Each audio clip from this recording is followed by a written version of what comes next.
بسم اللہ الرحمن الرحیم وقرآنا فرقناه لتقرأه على الناس على مكث ونزلناه تنزيلا.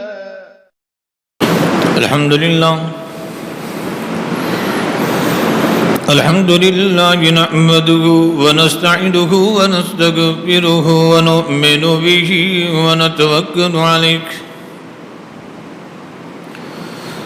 ونعوذ بالله من شرور أنفسنا ومن سيئات أعمالنا من يهده الله فلا مضل له ومن يضلله فلا هادي له ونشهد أن لا إله إلا الله وحده لا شريك له ونشهد أن سيدنا ومولانا محمدا عبده ورسوله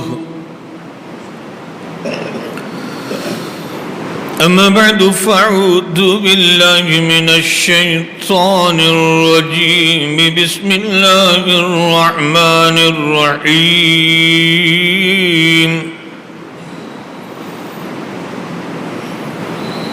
وَإِن تَعُدُّوا نِعْمَةَ اللَّهِ لَا تُحْصُوهَا إِنَّ الْإِنسَانَ لَظَلُومٌ كَفَّارٌ. وقال النبي صلى الله عليه وسلم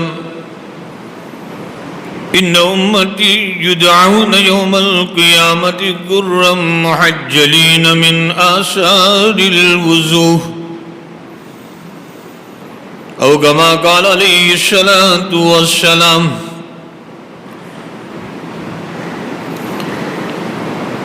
میرے بزرگوں، دوستوں،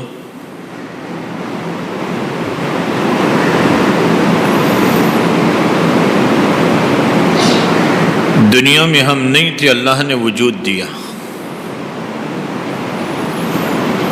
تمام عیوب سے منزہ اور پاک اللہ تعالیٰ نے ہمیں پیدا فرمایا.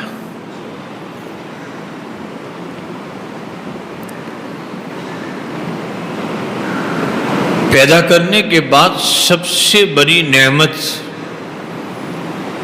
اللہ نے جو عطا فرمائی کہ ہمیں ایمان والا بنایا. یہ اتنی بڑی نعمت ہے، شاید کوئی نعمت اس کے بعد نہ ملتی تو بھی یہ نعمت کوئی نعمت کا مقابلہ نہیں کر سکتی تھی کہ اللہ نے ایمان والا بنایا ہمیں.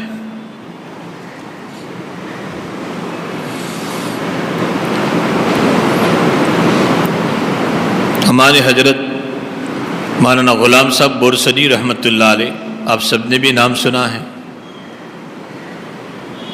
فرمایا کرتے تھے کہ میں ایک غریب مسلمان جو جھوپڑی میں رہنے والا ہے، جھوپڑی میں رہ رہا ہے، چٹنی روٹی پر گزارا کر رہا ہے، اور ایک میں دیکھتا ہوں کہ ایک اقلیم بادشاہ، بہت بڑے ملک کا بادشاہ ہے، بڑی سلطنت ہے اس کے پاس، لیکن ایمان نہیں، ایمان کی دولت نہیں. اور ایک جھونپڑی میں رہنے والا مسلمان جو چٹنی روٹی پر گزارا کر رہا ہے لیکن اس کے پاس ایمان کی دولت ہے. مجھے اس کو دیکھ کر اتنی خوشی ہوتی ہے کہ تیرے پاس کوئی نعمت نہیں ہے، فکر کی ضرورت نہیں ہے، تیرے پاس ایمان کی دولت اتنی بڑی ہے کہ اس بادشاہ کی ہزاروں نعمت کا مقابلہ نہیں کر سکتی. اتنی بڑی نعمت ہے. ہمارے حضرت تھانوی رحمۃ اللہ علیہ فرماتے ہیں کہ میں رمضان المبارک میں قرآن کی تفسیر کرتا تھا تو بعض میوات سے بعض بوڑھے جو ہوتے تھے شوق تھا کہ چلو اشرف علی کی تفسیر میں بیٹھے. محبت عقیدت بہت تھی لیکن وہ ادب نہیں تھا. یہاں تک کہ حضرت تھانوی کی تفسیر میں آ کر بیٹھتے تھے اور تفسیر ختم ہونے کے بعد مغرب کے بعد باہر بیٹھے بیٹھے حقہ پیتے تھے. کوئی کہتا تھا کہ دیکھو حضرت یہ لوگ آپ کی تفسیر میں آ جاتے ہیں باہر بیٹھ کر حقے پی رہے ہیں. حضرت فرماتے ہیں کہ یہ اشرف علی کی تفسیر نہیں، سب آپس میں باتیں بھی کرتے تھے. تجھے کچھ سمجھ میں آیا؟ کہ خود نہیں سمجھا. بوڑھے میاں اللہ کی کوئی باتیں کر رہا تھا، ہم اس کو دیکھتے رہتے تھے، یہ آپس میں باتیں بھی کرتے تھے. حضرت تھانوی رحمۃ اللہ علیہ فرماتے تھے مجھے ان کو دیکھ کر خوشی ہو رہی ہے، یہ اشرف علی کی تفسیر سمجھے کہ نہ سمجھے لیکن اللہ نے ان کو ایمان کی دولت عطا فرمائی ہے.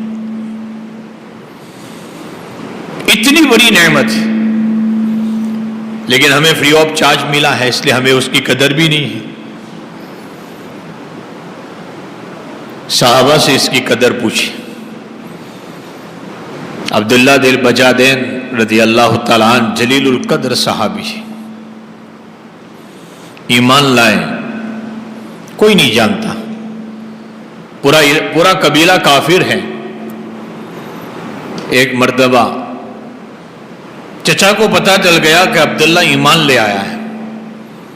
بلا کر یہ کہا کہ کیا اس محمد الرسول اللہ کی غلامی اختیار کر چکا ہے؟ کہا ہاں چچا کر ہی چکا ہوں، جھوٹ کیوں بولو؟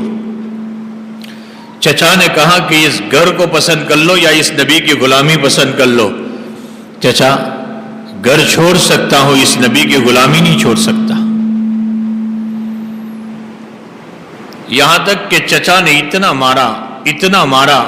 مارا بدن پر جو کپڑے تھے وہ بھی نکال لیے اور ننگے کر کے کہا کہ جا اس محمد الرسول اللہ کے پاس چلا جا جس کے غلامی پسند کی ہے. یہاں تک کہ عبداللہ دل بجادین فرماتے ہیں کہ میں نکل چکا وہاں سے، جا رہا تھا. ماں تو ماں ہوتی ہے، مارتی ہے، مارنے تو نہیں دیتی، بولتی ہے، بولنے تو نہیں دیتی. ماں تو ماں ہوتی ہے. ماں نے اپنے پاس ایک دوپٹہ تھا، ایک چادر تھی. ماں نے کہا بیٹے چپکے سے کہا اس سے اپنا بدن چھپا لینا، اسے اپنا بدن چھپا لینا. عبداللہ دل بجادین نے عبداللہ نے چادر کے 2 ٹکڑے کیے، ایک سے اوپر کا بدن چھپایا، ایک سے نیچے کا بدن چھپایا. اسی لیے آپ کو اس کے بعد کہا جاتا تھا دل بجادین، یعنی چادر کے 2 ٹکڑے والے عبداللہ. چلے گئے نبی علیہ السلام کے پاس، چلتے رہے، مدینے چلتے رہے. فجر کی نماز کے وقت آئے، اللہ کے نبی نے چہرہ دیکھ کر جان لیا کہ عبداللہ شاید گھر بار چھوڑ کر آئے. کہا اللہ کے نبی یہی حال ہے، جاؤ اصحاب صفہ میں شامل ہو جاؤ.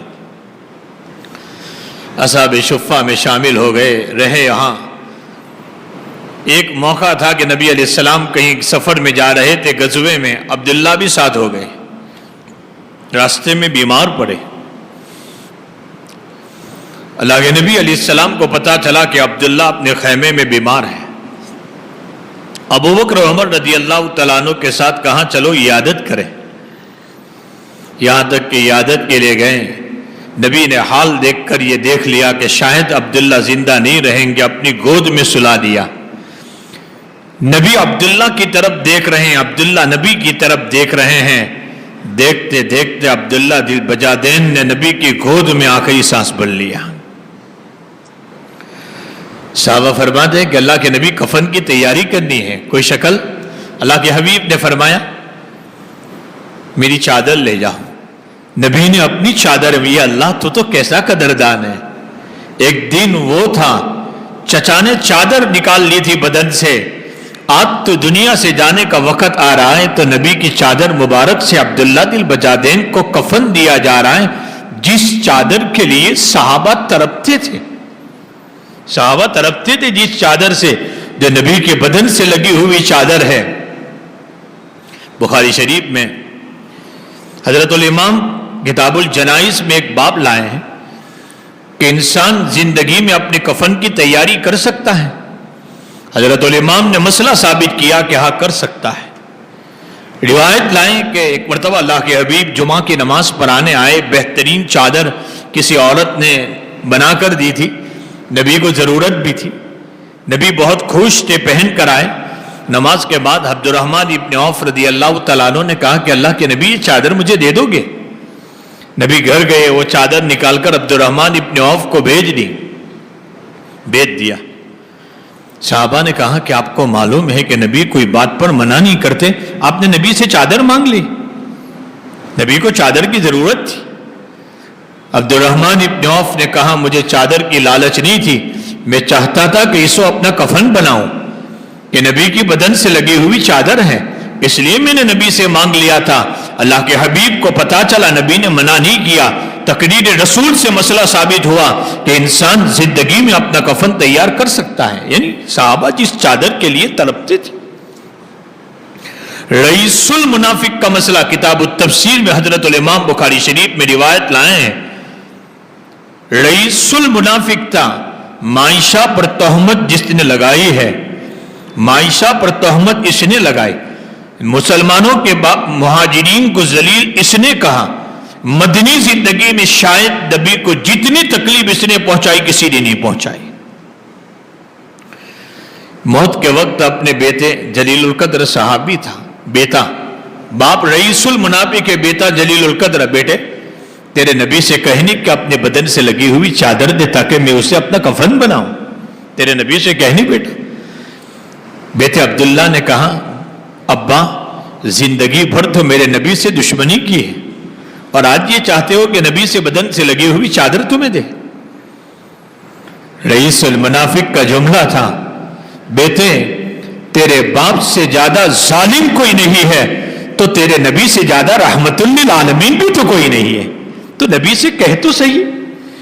عبداللہ نبی کے پاس گئے، نبی نے کوئی تانا نہیں دیا، اپنی چادر نکال کر دے دی کہ جاؤ تیرے باپ سے کہے کہ اسے اپنا کفن بنائے. بڑی لمبی روایت ہے، مجھے اس پر بات نہیں کرنی ہے.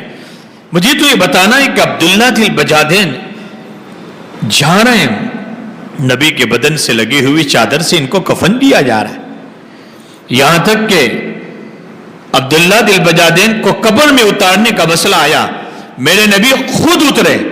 عبداللہ کو نبی نے ہاتھ میں لیا، قبر کے حوالے کر کے یہ کہا یا اللہ یہ وہ عبداللہ ہیں صرف تیری اور نبی کی محبت میں قبیلہ بھی چھوڑا، وطن بھی چھوڑا، والد کو بھی چھوڑا، والدہ کو بھی چھوڑا، سب کچھ چھوڑ چھاڑ کر آیا تھا تیری اور میری محبت میں. یا اللہ یہ تیرے حوالے ہے، تو اس سے اس حال میں ملاقات کرنا، تو اس سے راضی ہو، وہ تجھ سے راضی ہو. یہ تجھے دیکھ کر ہنس رہا ہو، تو اسے دیکھ کر ہنس رہا ہو. حضرت عمر فرماتے ہیں، عبداللہ ابن مسعود فرماتے ہیں ہمیں کبھی ایسی حس نہیں ہوئی. حضرت عمر فرماتے میرے دل میں یہ بات آ رہی تھی کاش عبداللہ کی جگہ پر میں دفن کیا جاتا، آج نبی کے ہاتھوں سے میں قبر کے حوالے کیا جاتا. مجھے یہ بتلانا ہے.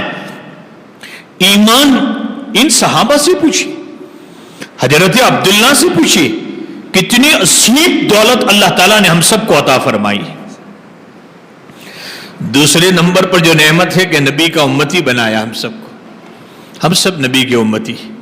بھئی یہ کوئی معمولی نعمت ہے؟ میں نے ابھی روایت پڑھی، سب سے بڑی دولت ایمان، دوسری دولت اس امت کو جو عطا فرمائے. ان امتی یدعون یوم القیامت غرا معجلین من آثار الوضوء. اللہ کے حبیب فرماتے میری امت قیامت کے دن ان کو چہروں کو میں جان لوں گا، وضو کے اثر کی بنیاد پر ان کے چہرے چمکتے ہوں گے. یہ اسی امت کا شرف ہے. بلکہ نبی کے صدقے بھی اس امت کو ان الجنت حرمت علی الانبیاء کلہم حتی تدخلها وحرمت علی الامم حتی تدخلها امتی. میرے آقا فرماتے ہیں جنت حرام کر دی گئی تمام انبیاء پر جب تک میں جنت میں داخل نہیں ہوں گا، اور جنت حرام کر دی گئی ہے تمام امتوں پر حتی تدخلها امتی، جب تک میری امت جنت میں داخل نہیں ہوگی. اور نبی کے صدقے میں کیا ملا اس امت کو؟ قرآن کریم میں اللہ تعالیٰ ارشاد فرماتے کنتم خیر امت اخرجت للناس تعمرون بالمعروف وتنهون عن المنکر وتؤمنون باللہ. قرآن میں اللہ فرماتے تم تو بہترین امت ہو. قرآن نے اس نبی کی امت کو بہترین امت کہا اس لیے کہ تم امر بالمعروف اور نہی عن المنکر، یعنی لوگوں کی نفع رسانی کے لیے یہ امت نکالی گئی ہے. جو کام اب انبیاء کو دیا جاتا تھا اللہ اس کام کو اس نبی کی امت سے لے گا. کیوں نہ ملے تیری امت کو خیر امت کا لقب؟ کیوں نہ ملے تیری امت کو خیر امت کا لقب جب تو خیر البشر بھی ہے، خیر الرسل بھی ہے، خیر الانام بھی ہے؟ کیوں نہ ملے تیری امت کو خیر امت کا لقب؟ تفسیر ابن کثیر میں کہ حضرت موسیٰ علیہ السلام کو اللہ نے کہا کہ موسیٰ ایک امت میری ہے، فرمایا کہ یہ آخر میں سب سے پیدا ہوگی لیکن جنت میں سب سے پہلے جائے گی. یہ نماز کے اوقات کو سورج کے ذریعے سے معلوم کر لے گی. موسیٰ یہ امت اگر اسٹیپ چڑھے گی اللہ اکبر بولے گی، اگر نیچے اترے گی سبحان اللہ بولے گی. یہ امت مجھے اتنی پیاری ہے، ایک نیکی کرے گی، ایک نیکی پر میں 10 نیکیوں کا ان کو ثواب عطا فرماؤں گا. حضرت موسیٰ علیہ السلام نے فرمایا کہ اللہ اس امت کو میری امت بنا دے، اس امت کو میری امت بنا دے. جواب ملا کہ موسیٰ یہ تو میرے احمد صلی اللہ علیہ وسلم کی امت ہے. میں نے جنت اور جہنم کے پیدا کرنے سے پہلے یہ امت میرے احمد صلی اللہ علیہ وسلم کی امت اس کو بنایا ہے. یہ اس امت کا شرف ہے. دوسری نعمت جو اللہ نے عطا فرمائی کہ مجھے اور آپ کو محمد الرسول اللہ صلی اللہ علیہ وسلم کو امتی بنایا ہے. یہ کوئی کم نعمت ہے؟ ایمان والا بنایا، نبی کا امتی بنایا، اور ایک ایک نعمت کو شکار کرتے جائیے آپ. آج انسان تھوڑے حالات میں آتا ہے، تھوڑے پرابلم میں آتا ہے، تھوڑی تکلیف میں آتا ہے، کتنی شکایتیں کر رہا ہے. اللہ نے 50 سال تک صحت، تندرستی، عافیت کے ساتھ رکھا. یہ نعمتیں ذرا حالات آ گئے انسان ناشکری پر ناشکری کرنے لگتا ہے. حضرات انبیاء کے حالات قرآن میں اللہ نقل کر رہا ہے. کیسے شکر گزار تھے، کبھی حالات پر ناشکری نہیں کی. قرآن جگہ جگہ پر حضرت ابراہیم علیہ السلام کے بعد میں قرآن نقل کرتا ہے شاکرا لانعمی. حضرت نوح علیہ السلام کے بعد میں قرآن نقل کرتا ہے انہ کان عبدا شکورا. حضرت سلیمان علیہ السلام کے بعد میں قرآن نقل کرتا ہے رب اوزعنی ان اشکر نعمتک التی انعمت علی. میرے اور آپ کے آقا محمد رسول اللہ کے بعد میں آیا. آپ رات بھر اتنی عبادت کرتے تھے، پیر پر ورما جاتے تھے. عائشہ نے فرمایا نبی آپ تو بخشے بخشائیں، آپ تو بخشے بخشائیں، اور آپ اتنی زیادہ عبادت کیوں کر رہے ہیں؟ میرے آقا نے فرمایا افلا کون عبدا شکورا. اے عائشہ کیا میں اللہ کا شکر گزار بندہ نہ بنوں؟ حضرت یوسف علیہ السلام کے باپ میں قرآن نقل کر رہا ہے. حضرت یوسف علیہ السلام پر حالات آئے. یہ میرے اور آپ کی عبرت کے لیے.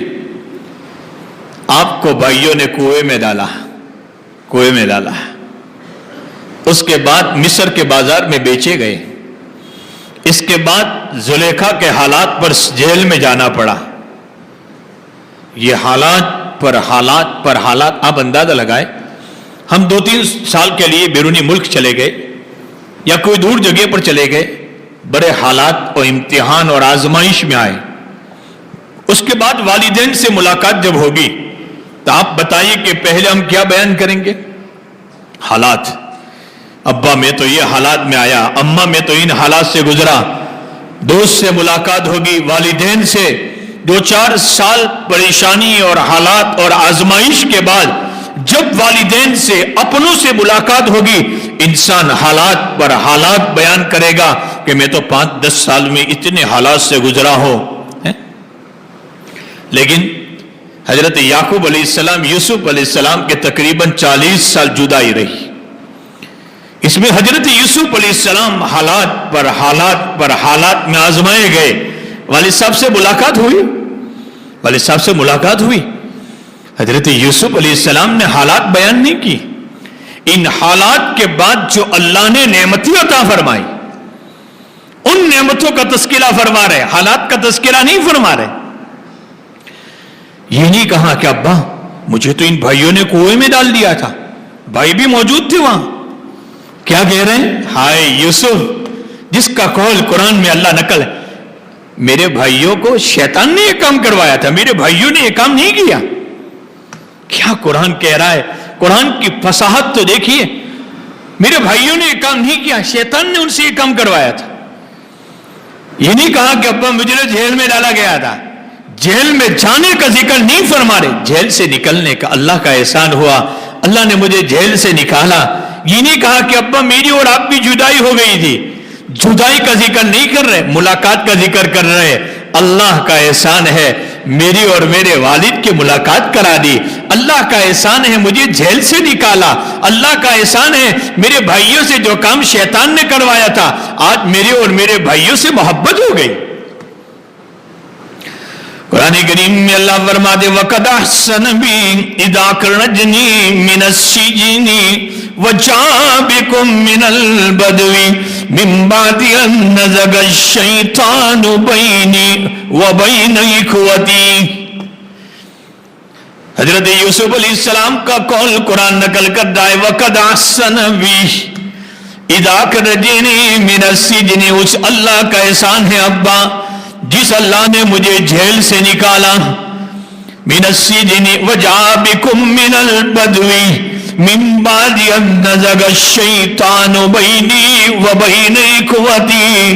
اس اللہ کا احسان ہے اتنی لمبی جدائی کے بعد اللہ نے میرے اور آپ کی ملاقات کروا لی, اس لیے کہ شیطان نے میرے اور میرے بھائیوں کے درمیان میں لغزش ڈال دی تھی.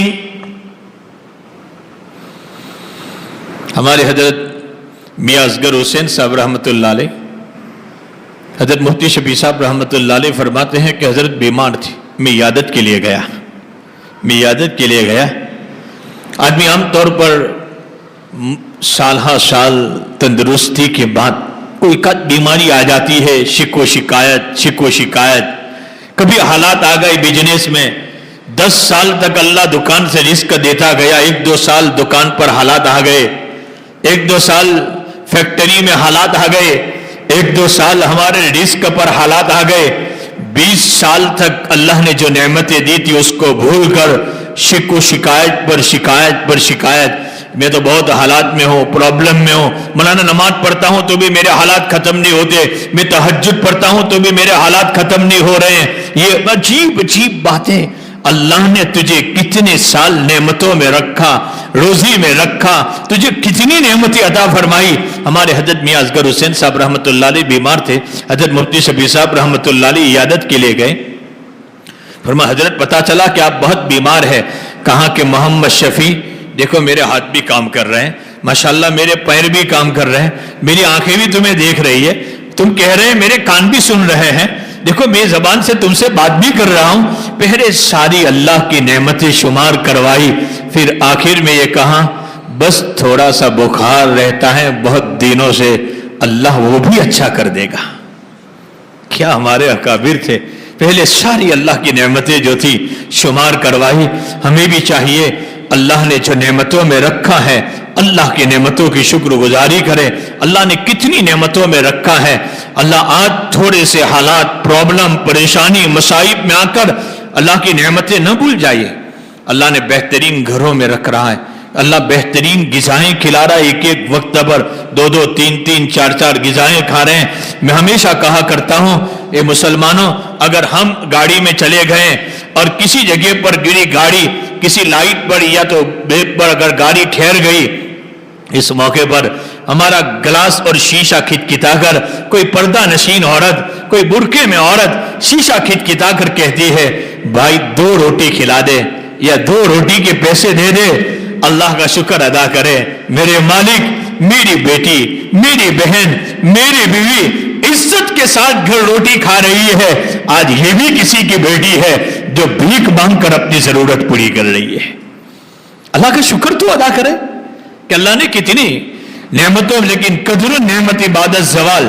ہمارے حضرت مولانا احمد صاحب رحمۃ اللہ علیہ، ان کے باپ میں سارے اکابر نے لکھا ہے، ہمارے حضرت تھانوی رحمۃ اللہ علیہ نے بھی فرمایا حضرت بیمار ہوئے، یعنی پیشاب بند ہو گیا، وہ بھی 55 سال کی عمر میں پیشاب بند ہو گیا، حالانکہ زمانے کا کتب تھا، پیشاب بند ہو گیا، لوگ ملاقات کے لیے آ رہے ہیں، فرمایا احمد کی ناشکری کا نتیجہ ہے، اس کے گناہوں کا صلہ ہے۔ حضرت آپ ایسا کہیں گے تو کون کہے گا کہ امتحان ہے؟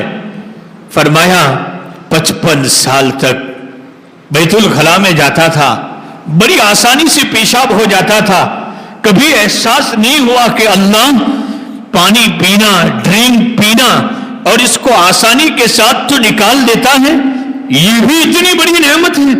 فرمایا آج جب پیشاب بند ہو گیا اور پیشاب کی تھیلی گولیاں پر گولیاں کھا رہا ہوں، پیشاب نہیں ہو رہا ہے، تب پتا چلا کہ اللہ یہ بھی تیری اتنی بڑی نعمت تھی۔ ہمیں تو جب تک قدر نعمت عبادت زوال، جب تک یہ نعمتیں نہیں جاتی ہے وہاں تک نعمتوں کا احساس بھی نہیں ہوتا ہے۔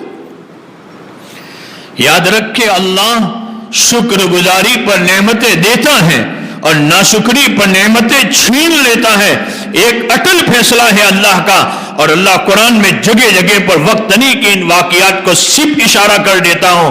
قرآن کریم میں اللہ قوم سبا کا واقعہ اور ایک قوم کا واقعہ بغیر نام کے اور ایک بستی کا واقعہ بغیر نام کے اللہ نقل کر رہا ہے اور کہہ رہا ہے ان بستی والوں پر میں نے نعمتیں نچھاور کی تھی، لیکن ناشکری پر آئے میں نے ان سے نعمتیں چھین لی۔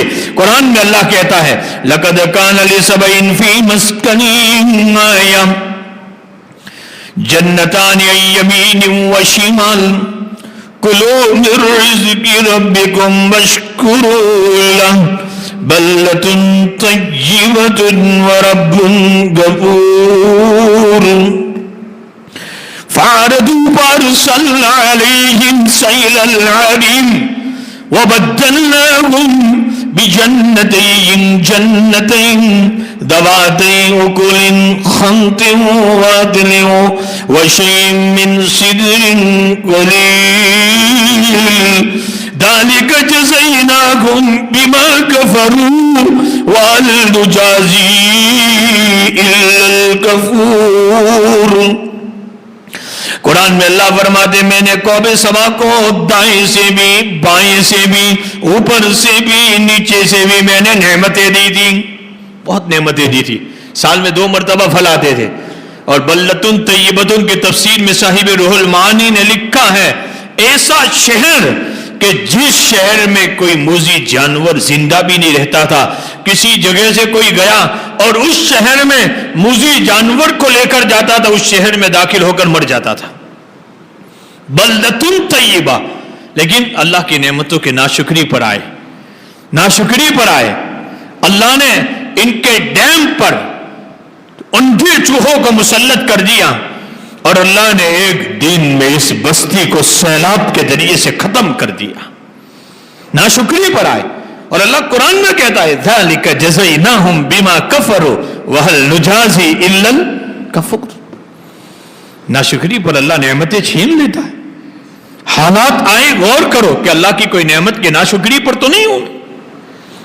آخری سٹیپ میں آخری بات کہہ دو، آج اللہ کی کتنی نعمتیں، کیا یہ شکر گزاری؟ اللہ کے احکامات پر عمل کرے، یہ شکر گزاری ہے۔ اللہ نے جن چیزوں سے منع کیا اس سے ہم بچ جاویں۔ آج انسان نے نبی کا ایمان والا بنایا، اللہ نے نبی کا امتی بنایا، ہزاروں نعمتوں میں اللہ نے پالا ہی ہمیں، اور پھر بھی موٹی سے مثال آج جگہ جگہ بات کہہ رہا ہوں، بیرونی ممالک میں آپ چلی جائیں، یو اے ای کے ملک میں چلے جائیں، کوئی بھی ملک، میں سارے ملکوں کا دورہ کر کے بات آپ کو کہہ رہا ہوں. آپ یوروپ میں چلے جائے, آج مسجد آباد ہے وہاں, مسجد آباد ہی یاد رکھنا, آپ دیکھ لیجئے وہاں جا کر مسجد آباد ہے. جس جگہ سے ہمارے دارالعلوموں کی محنت چلی دیوبند سے, اس سے پوری دنیا میں جس جگہ جو دعوت و تبلیغ کی محنت چلی اس ملک سے چلی, آج کمیاں اس ملک میں ہے. اور جس ملک سے دعوت دوسرے ملکوں میں گئی ہے اس ملک میں آج مسجد آباد ہے, وہاں نمازیوں سے مسجد آباد ہے. وہاں جمعہ کے دن 12 بجے آپ چلے جائیے, اس گھر میں بیٹھ کر آپ کو کہہ رہا ہوں, ایک جگہ ایک موقع کا نہیں 50 مواقع پر میرا جانا ہوا, جمعہ کے دن 12 بجے آپ کو مسجد میں جگہ بھی نہیں ملے گی. ہماری مسجد آج جگہ جگہ پر فجر میں 2 صف نہیں ہو رہی, کہاں چلے جاتے لوگ. ایک جانور, ایک کتا اپنے مالک کا وفادار ہے, یہ بھی ایک سوکھی روٹی پر کبھی اپنے مالک کی نافرمانی نہیں کرتا. اللہ قرآن میں گھوڑے کی مثال دے رہا ہے, ایک گھوڑا جیسا جانور مالک کھلائے کہ نہ کھلائے, پلائے کہ نہ پلائے, مالک جب کہتا ہے بڑے تازہ دم ہو کر سواری کے لیے تیار ہو جاتا ہے, بلکہ میدان پہ اندر چلا جاتا ہے, خود جان دے دیتا ہے, مالک کی جان نہیں جانے دیتا. ایک گھوڑا اپنے مالک کا وفادار ہے, ایک کتا اپنے مالک کا وفادار ہے, ایک بلی اپنے مالک کے وفادار ہے. ان الانسان لکفور, انسان تو اپنے مالک کا اتنا نہ شکر بن چکا ہے کہ آج 5 وقت کی اذان ہمارے کانوں میں پڑتی ہے. میں دکان میں ہوں مشغول ہوں, میں مزدوری میں مشغول ہوں, میں چوروں اور چکروں پر بیٹھا ہوا ہوں, میرے کان میں اذان پڑتی ہے, میرا دل نہیں کہتا, بلکہ بعض لوگ دلیری کے ساتھ. ایک صاحب ابھی اسی شہر سے میرے پاس آئے تھے کسی جگہ سے, کہا مولانا میری روزی میں برکت نہیں, میرے مال میں برکت نہیں, ایک جگہ سے کماتا ہوں چلا جاتا ہے, کہیں ہاسپٹل میں چلا گیا, کہیں فلانی جگہوں میں چلا گیا, کہیں فلانی بیل میں چلا گیا. میں نے کہا اگر اللہ کی اطاعت پر آؤ گے, اللہ صحابہ کو چوہوں کے بلوں سے رزق دیتا ہے, آج تم جو کماتا ہو بلوں میں چلا جاتا ہے. نافرمانی پر کیا مطلب نماز پڑھتے ہو؟ کہا جمعہ پڑھ لیتا ہوں, بڑی فخر کے ساتھ میں جمعہ پڑھ لیتا ہوں. ارے ایک کان میں اذان ہوتی ہے. حضرت شیخ عبد القادر جیلانی رحمت اللہ علیہ فرماتے ہیں جو مسلمان 5 وقت کی نماز نہ پڑھے اس کو مسلمان کے قبرستان میں دفن بھی مت کرو. اور حضرت فرماتے ہیں ایک شیطان معلم الملائکہ تھا, آسمان میں کوئی جگہ ایسی نہیں ہے کہ جس پر اس نے سجدہ نہ کیا ہو, اور وہ ایک سجدے کے انکار کی بنیاد پر ڈانڈے درگاہ کر دیا گیا. میں آج کتنے سجدوں کا انکار کر رہا ہوں, میں آج کتنے سجدے روزانہ انکار کر رہا ہوں, اور پھر کہتا ہوں کہ حالات ہیں, پرابلم ہے, پریشانی ہے. ہمیں چاہیے ضرور اللہ کی نعمتوں کی شکر گزاری کریں, عملی طور پر اللہ کے شکر گزار بنیں. جو نعمتیں دی ہیں اس کی شکر گزاری ہے کہ اس مالک کی وفاداری کرے. اللہ تعالی ہم سب کو نعمتوں کی شکر گزاری کی توفیق دینا, شکری سے بچائیں. وآخر دعوانا ان الحمد للہ رب العالمین.